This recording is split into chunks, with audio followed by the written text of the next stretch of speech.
Peggy 3.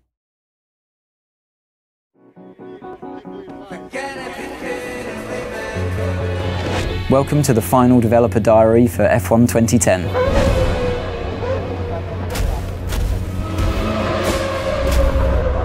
At the beginning of the game, you don't start off as a test driver, you start off as a driver that's managed to secure a seat in a team at the beginning of the year. You know, in the real world, before you go to a track, before you start the season, you're fully aware with your team what the expectations are.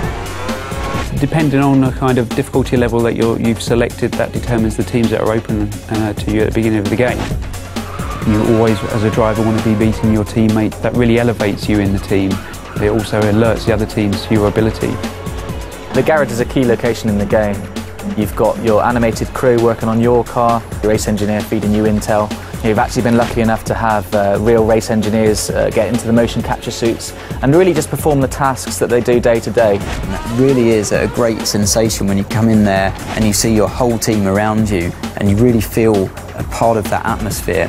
When you talk to teams and you talk to drivers, they don't actually do the level of car setup work you would normally see in a racing game. You're not going there with the wrong gear ratios, with the wrong aero for that circuit. It's up to the driver to just finally tweak the car to your style, not to make drastic changes. The expectations from the driver playing the game are the same as what it would be in real life, given your machinery.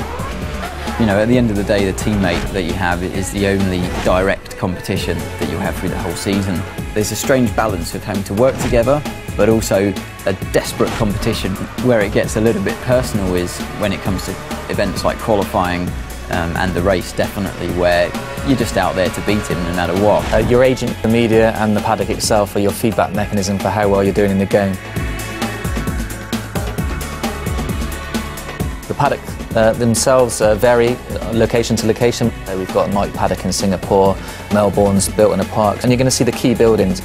So the paddock's going to get busier, more press there, more pit girls hanging around, more rival drivers interested in you, the better you do on the track. We've got two different types of media in the game. You've got the impromptu media and you've got the press conference.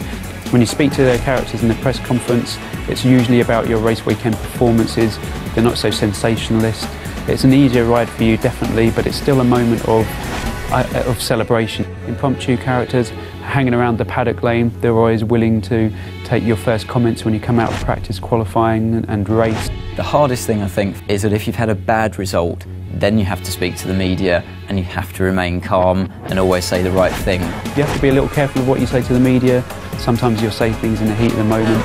You're the only one that you can blame at the end of the day if you slip and open your mouth and say something you shouldn't have. When you finished on the podium, it's 1, 2, 3, you can tell the press conference characters all about the race weekend. Those are all of the things that I want to try and portray in the game as what happens in real life. Way beyond any computer game I've ever played before.